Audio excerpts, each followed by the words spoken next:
ආයුබෝවන් පුතේ අපි අද ඔබට කතා කරන්න බලාපොරොත්තු වෙන්නේ මම ගණිතයේ ඉතා වැදගත් ඒකකයක් 18 වෙනි පාඩම ත්‍රිකෝණමිතිය.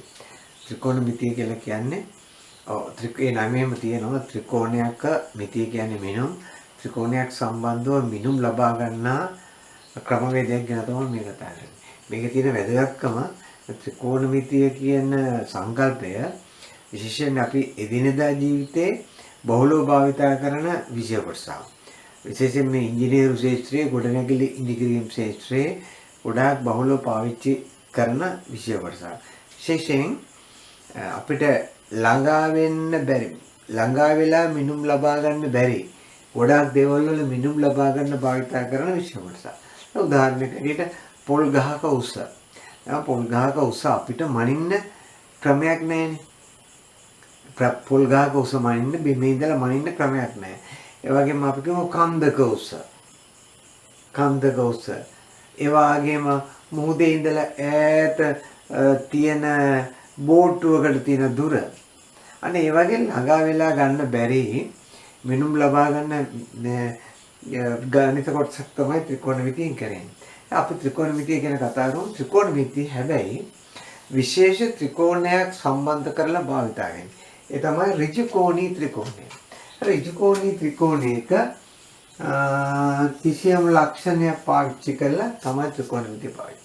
දැන් මම මේ රූප සටහනේ මේ තියෙන ලොකු කෝණයක් මේක මම මේ සමාන්තර රේඛා ඇඳලා ඍජුකෝණී ත්‍රිකෝණ වලට වෙන් කරනවා. හරි? එතකොට මේ ඔක්කොම ඍජුකෝණී ත්‍රිකෝණ. මෙතන තියෙනවා ඍජුකෝණී ත්‍රිකෝණම තුනක්. අපි දැන් මේවට අකුරු එකක් ABC. මෙතන අපි D E F G. ඔතන දිනන පුතේ ඍජුකෝණී ත්‍රිකෝණ තුනක්. මොනවාද? ABC ඍජුකෝණී ත්‍රිකෝණය. හරිද? තව ADE ඍජුකෝණී ත්‍රිකෝණය. තව ඔක එක AFG. මේ ඔක්කොම ඍජුකෝණී ත්‍රිකෝණ. ඍජුකෝණී ත්‍රිකෝණ තුනේ ලක්ෂණ මොනවාද? ඔය ඍජුකෝණී ත්‍රිකෝණ තුනටම මේ කෝණය පොදුයිනේ. මේවා සමාන්තර රේඛා ලම්බ රේඛානේ. එතකොට මේවා සමාන්තරයි. මේ සමාන්තර වීම හේතුවෙන් එකිනෙකට මේ රේඛාවට ගහපු ලම්බ රේඛා තුනක් සමාන්තරයි.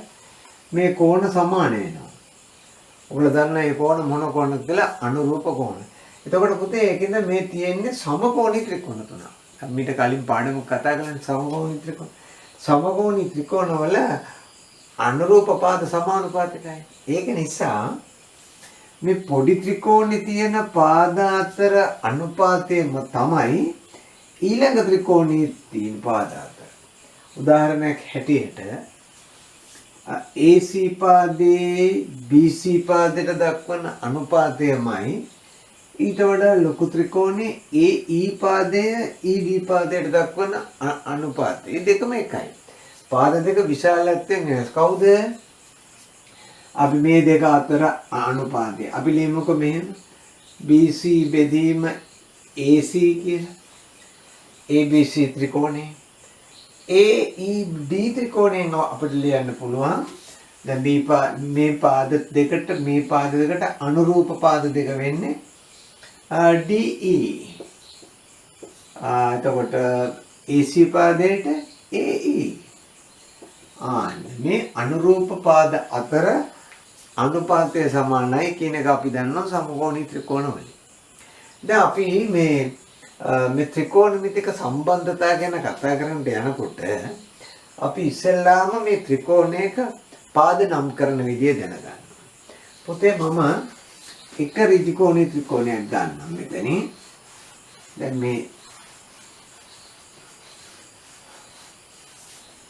මේ ඍජුකෝණී ත්‍රිකෝණේ මේ කෝණය ඍජුකෝණය. එතකොට ABC ත්‍රිකෝණේ B කෝණේ තමයි ඍජුකෝණය. එතකොට අපි දන්නවා ඍජුකෝණෙට ඉස්සරහින් තියෙන පාදෙට નિયમિત නමක් තියෙනවා. ඒකට අපි කියන්නේ කර්ණය. කර්ණය. ඒක සෑම විටම කර්ණය. ඍජු කෝණයට ඉදිරියෙන් තියෙන පාදය. ඒතර මේ ඉදිරි කෝණ පාද දෙකට එහෙම විශේෂ නම් දෙකක් නැහැ. අපි මේ පාඩමේදී මේ පාද දෙකට නම් දෙකක් දෙනවා. ඒ නම් දෙක දෙන්නේ පුතේ මේ කෝණ ආධාර කරගෙන. දැන් ඒ කෝණය සලකලා කතා කළොත් ඊට ඉස්සරහින් තියෙන පාදෙට කියනවා සම්මුඛ කෝණය. සම්මුඛ පාදය. ඒ කෝණය සලකලා කතා කරනකොට ඒ කෝණය සෑදෙන්න පාවිච්චි කරපු කර්ණය නෙමෙයි ඉතිරි පාදෙට කියනවා අපි බද්ධ පාදය. අපි කියමුකෝ ඒ කෝණය ඇල්ෆා කියලා. ඇල්ෆා කෝණයට සම්මුඛ පාදය කවුද? BC. ඇල්ෆා කෝණයත් එක්කලා බද්ධ පාදය කවුද? AB. හැබැයි ওই පාද දෙක තීරණය වෙන්නේ කෝණයට සාපේක්ෂව. දැන් මේ කෝණය එක්කලා කතා කරමු. C කෝණයට සම්මුඛ පාදය වෙන්නේ එතකොට AB. C කෝණයට බද්ධ පාදය වෙන්නේ එතකොට BC. එතකොට අපි දැන් දැනට දානද නේ ඇල්ෆා කෝණයට සම්මුඛ පාදය මෙහා කවුද? BC. ඒ වගේම ඉම කෝණයටම බද්ධ පාදය AB. කර්ණය වෙනස් වෙන්නේ කර්ණය. එතකොට අපි ඔය කතා කළොත් එහෙනම් මොකද C කෝණයට සාපේක්ෂව සම්මුඛ පාදය AB.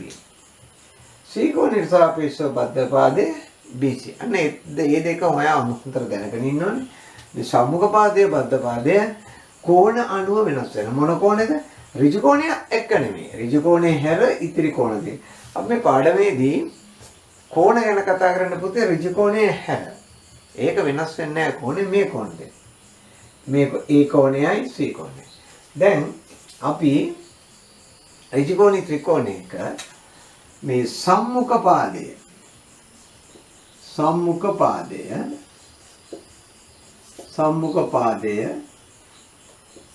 කර්ණයෙන් බෙදුවාම සම්මුඛ පාදයේ බෙදීම කර්ණය. සම්මුඛ පාදයේ බෙදීම කර්ණය කියන අනුපාතයට කියනවා සයිනය කියලා. මොකද්ද? සයිනය.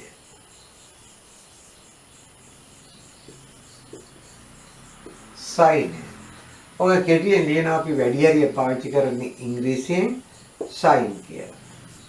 ඒ කවුද? මොකද්ද අනුපාතය? සම්මුඛ පාදයේ බෙදීම කර්ණය. එතකොට මේ කෝණය ගැන කතා කරනකොට මෙන්න මේ කෝණේ සයිනය එන්නේ BC පාදය AC පාදයෙන් බෙදුවා. සම්මුඛ පාදයේ BC. එතකොට පුතේ බද්ධ පාදයේ බෙදීම කර්ණය. ඒකටත් තියෙන්නේ කර්ණය. ඍජු කෝණ ත්‍රිකෝණයක බද්ධ පාදයක් කර්ණයෙන් බෙදලා ලැබෙන අනුපාතයට කියනවා එම කෝණේ කොසයිනය කියලා. මොකද්ද? කොසයිනය. කොසයිනය කියන්නේ කෙටියෙන් ලියනවා අපි COS cos කියලා. COS. හරි? cos. ඊළඟට තව අනුපාතයක් තියෙනවා. ඒ කියන්නේ සම්මුඛ පාදයේ බෙදීම බද්ධ පාදයකට කර්ණය සම්බන්ධ නැහැ. කවුද? තුන්වෙනි එක සම්මුඛ පාදය බෙදීම බද්ධ පාදය. සම්මුඛ පාදය බද්ධ පාදයෙන් බෙදුවම ලැබෙන අගයට අපි කියන්නේ ටැන්ජනය. මොකද්ද? ටැන්ජනය. ඒක අපි කෙටියෙන් ලියනවා TAN tan. එතකොට ඕගොල්ලන්ට ත්‍රිකෝණමිතික අනුපාත තුනක් තියෙනවා. සයිනය, කොසයිනය, ටැන්ජනය. සයින්, කොස්, ටැන්. සයිනය කියන්නේ මොකද්ද? සම්මුඛ පාදයේ කර්ණයෙන් බෙදුවම ලැබෙන අගය එම කෝණයේ සයින්. දැන් පුතේ මේ කෝණේ ඇල්ෆා කෝණයේ සයිනේ අපි ලියන්නේ සයින් ඇල්ෆා. කොහොමද ලියන්නේ? Sign alpha. ලියන්නේ මෙහෙමයි.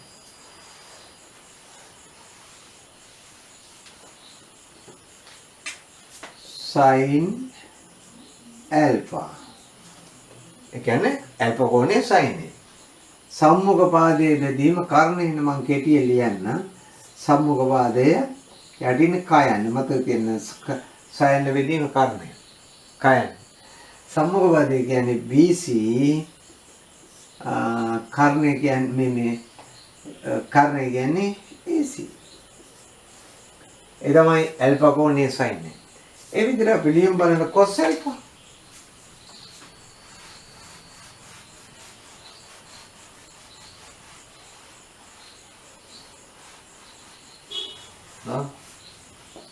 William බලන cos alpha හොඳ ලියුවා කිව්වා cos alpha කියන්නේ බද්ධපාදයේ බෙදීම කර්ණය. බයන්න බෙදීම කයන්න. මම කෙටියෙන් ලියන්න. බද්ධපාදයේ බෙදීම කර්ණය කියන්නේ alpha කෝණයත් එක්කලා බද්ධපාදයේ කියන්නේ AB. කර්ණය කියන්නේ AC. එතකොට cos alpha සමානයි AB බෙදීම AC. ඊළඟට වෙලිමු tan alpha. tan alpha කියන්නේ කෙටියෙන් කියන්නේ මොකද්ද මම? සම්මුඛ පාදයේ බෙදන්න ඕනේ බද්ධ පාදයේ. උඩට සයන්න යටට බයන්න. සම්මුඛ පාදයේ alpha කෝණේ සම්මුඛ පාදයේ BC. එතකොට සම්මුඛ පාදයේ බද්ධ පාදයේ AB. ඔන්න දැන් ඇල්ෆා කෝණයේ අනුපාත තුනම ලියලා තියෙනවා. මොනවාද? sin alpha BC බෙදීම AC, cos alpha AB බෙදීම AC, tan alpha BC බෙදීම AB. දැන් මම ඔබට මේ ත්‍රිකෝණමිතික අනුපාත තුන භාවිතා කරන විදිහ කියලා දෙන්න හදන්නේ පුතේ. ත්‍රිකෝණමිතික අනුපාත තුන භාවිතා කරන ගියාම දැන් මේ බලන්නකෝ. sin alpha කියන්නේ මේකනේ එතකොට දැන්. cos alpha කියන්නේ මේක. එතකොට tan alpha කියන්නේ මේක. දැන් එතකොට අපි මේ තුන අතරත් පොඩි සම්බන්ධයක් තියෙනවා ඒකත් දැනගන්න. දැන් sin alpha cos alpha වලින් බෙදුවොත් අපිට මොකද්ද ලැබෙන්නේ? මොකද්ද? sin alpha cos alpha වලින් බෙදුවොත් මොකද වෙන්නේ? sin alpha කියන්නේ මේ ටිකනේ BC බෙදීම AC මම ලියන්නම්. BC බෙදීම AC එක බෙදන්න කියනවා cos alpha වලින්. cos alpha මේ ටිකනේ පුතේ. AB යට AC එකෙන් බෙදන්න ඕනේ. ඒක බෙදනකොට මට මෙහෙම ලිය හැකිනේ ගුණ කිරීම දාලා මේක මාරු කළානේ භාගෙ නේද? යටට AB උඩට AC. දැන් sin alpha cos alpha වලින් බෙදුවාම මේ ආකාරයට එන්නේ ප්‍රකාශනේ. එතකොට ඔයාලට පේනවා AC වලට AC කැපිලා යනවා. BC බෙදීම AB කියන එක ලැබෙනවා. දැන් බලන්න මෙයා කවුද කියලා. එයා tan alpha. එහෙනම් අපිට ලොකු ලස්සන සම්බන්ධයක් ලැබෙනවා. මොකද sin alpha cos alpha වලින් බෙදුවාම ලැබෙනවා tan alpha. මතක තියාගන්න. මම ලියන්නම් මේ sin alpha බෙදීම cos alpha ඒ දෙකේ ප්‍රතිඵලයේ tan alpha. දැන් පුතේ තව සම්බන්ධතාවයක් කියලා දෙන්න හදන්නේ. අපි මේක භාවිත කරන කලින් මේවත් දැනගන්න ඕන. දැන් බලන්නකෝ මේ කෝණයේ alpha නම් මේක 90 හින්දා මේක එන්නේ කීයද? මේක alpha නිසා අපිට මේක ලියන්න පුළුවන් 90 ඍණ alpha. ඒ මේ දෙක එකතු කළාම 90 වෙන්න බෑ. මේක 90 ඍණ alpha. දැන් sin alpha අපි ඉස්සෙල්ලා ලිව්වා. sin alpha වලට එන්නේ BC බෙදීම AC. ඒ කියන්නේ මේ කෝණේ sin එක. දැන් මේ කෝණේ cosine ලියන්න බලන්න. ඒ කියන්නේ cos 90 ඍණ alpha කියන කෝණේ මේ කෝණේ. ඒ කෝණේ cosine එකට එන්නේ බද්ධපාදයේ බෙදීම කර්ණයනේ. BC බෙදීම AC. දැන් මොකද මේ දෙන්න ගැන කියන්නේ? දෙන්න සමානයි. මේ BC බෙදීම AC එක බෙදී බෙදී මිශ්‍ර. ඒ කියන්නේ sin alpha සමාන වෙනවා cosine අනුව ඍණ alpha වලට. ඔකට මේක භාවිත කරන්න පුළුවන්. දැන් sin alpha කියන්නේ sin alpha දන්නවනම් cos alpha හේයයි. අපි එවනම් පොඩ්ඩක් ගන්න හදමු. ඒ විදිහට බැලුවොත් මට කියන්න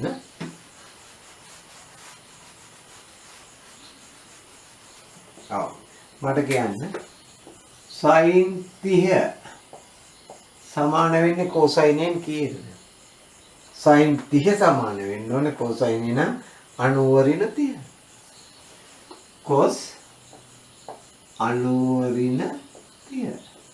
ඒ කියන්නේ sin 30 සමානයි sin අංශක 30 මේ අංශක කියලා ලකුණ දාන්න පුළුවන්.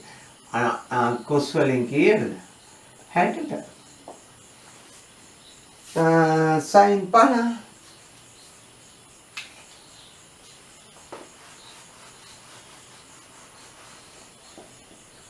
sin 50 සමාන වෙනවා cosine වලින් 90 ඍණ 50. ඒ කියන්නේ sin 50 සමානයි cos වලින් කීයටද? අංශක 40. ඔයාලට පේනවා sin හා cos අතර තියෙන සම්බන්ධය. දැන් මම අහනවා නිකන් හිතින් කියන්න පුළුවන් මේක. එහෙනම් sin 45 සමාන වෙන්නේ cosine කීයද? මෙතන හදලා කියන්න බලන්න. sin 45 සමාන වෙන්නේ cosine 45ට. අන්න අංශක 45 කෝණේ sin එකත් එකයි cosine එකත් එකයි. අපි ඒක ඉස්සරහට බලමු. දැන් අපි ඔක භාවිතා කිරීම පොඩ්ඩක් බලමු. මම දැන් හොඳ සම්බන්ධතා දෙකක් කියා දුන්නා මොනවද? එකක් තමයි sin alpha බෙදීම cos alpha සමාන වෙනවා tan alpha වලට. ඊළඟට මේ alpha කියලා කෝණය පාවිච්චි කරලා කතා කරේ. ඊළඟට ලිව්වා sin alpha සමානයි cosine 90 ඍණ alpha. දැන් අපි මේ ඍජුකෝණී ත්‍රිකෝණයක්නේ. ඍජුකෝණී ත්‍රිකෝණයක අපි ඉස්සෙල්ලා පාඩමේ ඉගෙන ගන්නවා පයිතගරස් සම්බන්ධය ගැන.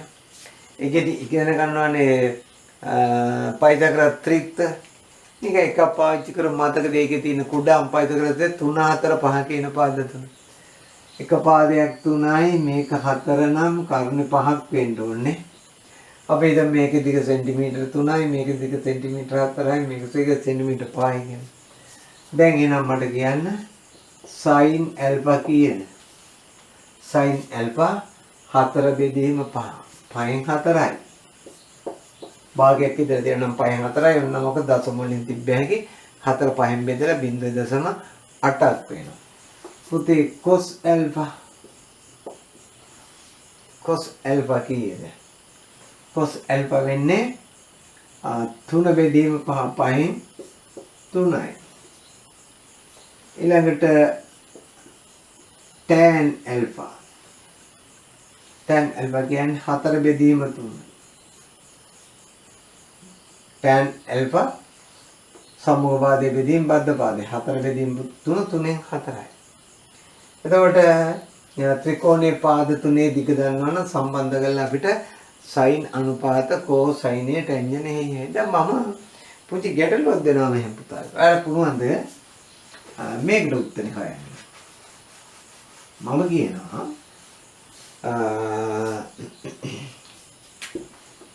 sin alpha 13න් 12යි. sin මොකක් හරි කෝණයක් අපි කියමුකෝ sin theta 13න් 12යි.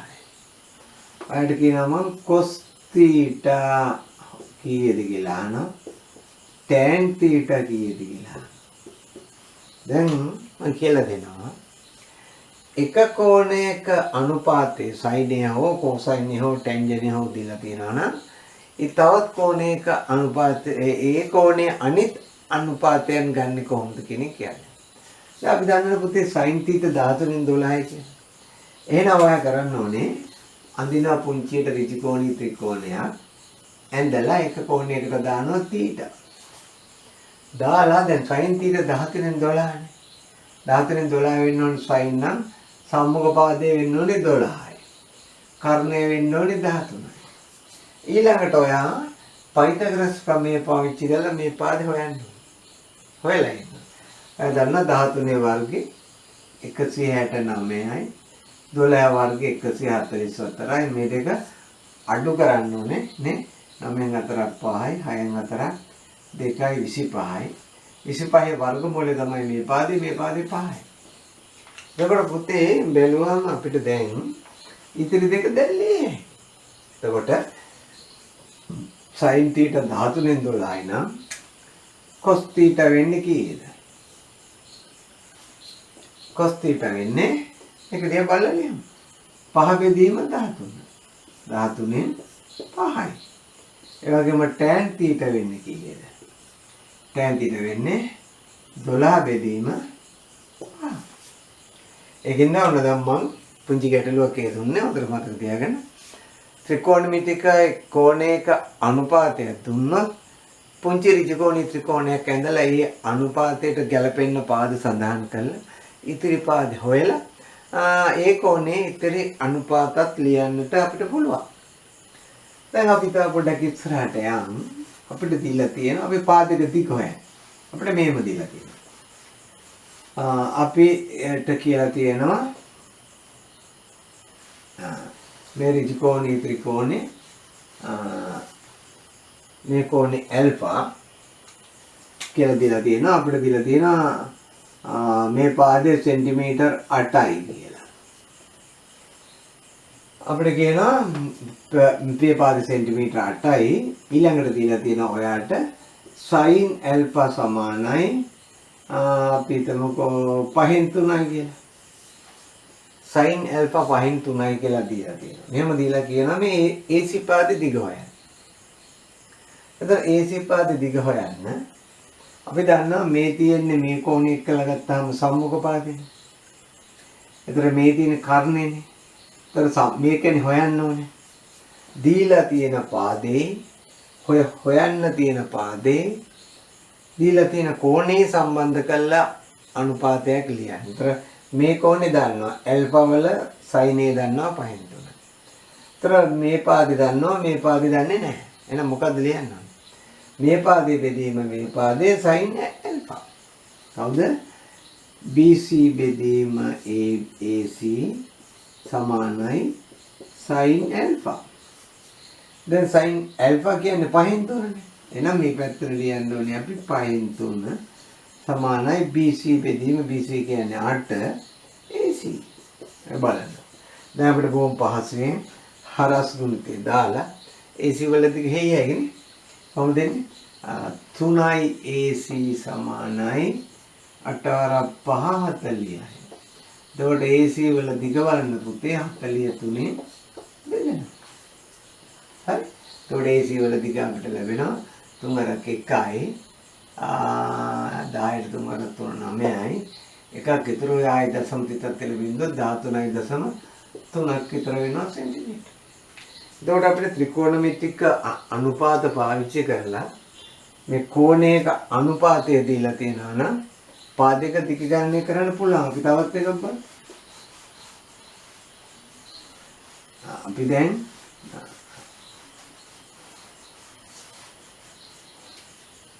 මේ රූප සටහන දිහා බලන්න. මේ ඍජුකෝණී ත්‍රිකෝණේ මේ කෝණේ x කියලා දීලා තියෙනවා. ABC අපිට පැත්තකින් දීලා තියෙනවා මේ පාදයේ සෙන්ටිමීටර් 12යි කර්ණය. අපිට මේ BC වල දිග හොයන්න. එතකොට අපි දීලා තියෙනවා අපිට දීලා තියෙනවා මේ කෝණේ අනුපාතයක් දීලා අපිට ලියලා තියෙනවා sin x සමානයි 5න් 3යි කියලා. හරි sin x කියන්නේ sin x කෝණයේ sin සමානයි 5න් 3යි. තේරුණාද? x කෝණයේ sin 5න් 3යි කියලා අපිට දීලා තියෙනවා මෙන්න x කෝණය. මේ පාදේ 12යි නම් මේ පාදේ. දැන් ඔයාලට තේරෙනවනේ පුතේ මේ කෝණෙත් එක්ක කතා කරනකොට මේක කර්ණයනේ මේක බද්ධ පාදේ. එතකොට කර්ණයයි බද්ධපාදයේ එක්කලා සම්බන්ධ කරලා ලියන ත්‍රිකෝණමිතික අනුපාතයේ කෝසයිනේ. එහෙනම් අපි දැනගන්න ඕනේ x කෝණේ කෝසයින්. නමුත් දීලා තියෙන්නේ x කෝණේ සයින්. එහෙනම් අර මම ඉස්සෙල්ලා කිව්ව වැඩේ කරන්න ඕනේ. මොකද්ද? තව පුංචි ඍජුකෝණීය ත්‍රිකෝණයක් හදාගෙන මේ 5න් 3යි කියන එක පාවිච්චි කරලා cos x කියන්නේ කීයද කියලා හොයාගන්න. මේකට බලන්න.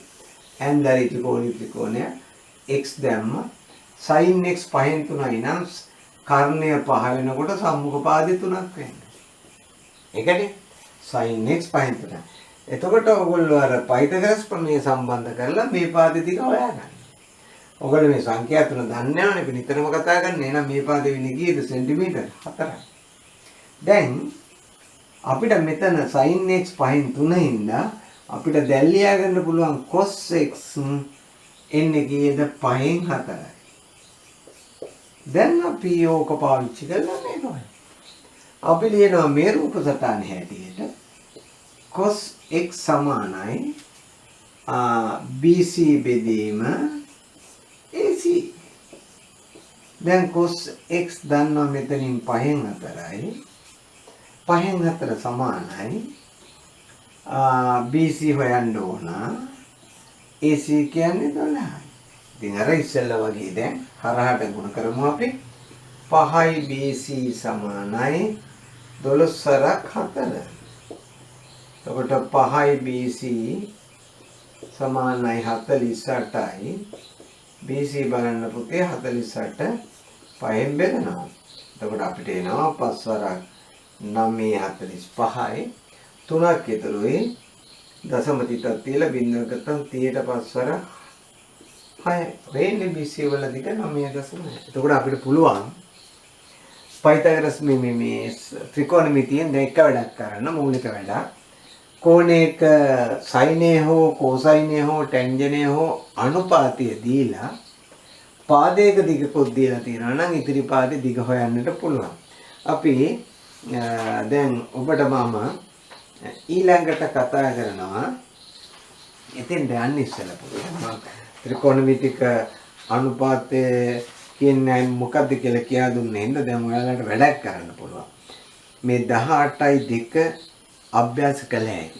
ඒ 18යි 2 අභ්‍යාස කරලා ඊළඟට මම ත්‍රිකෝණමිතික අනුපාතය මේ කෝණ දන්නවනම් කෝණ වලට අනුව පාද අතර අනුපාතය හොයාගන්න විදි කියා දෙනවා. ඊට කලින් එතෙන්ට ඉස්සෙල්ලා 18යි 1 18යි 2 අභ්‍යාස දෙක කරලා තියන්න. තෙරුවන් සරණයි.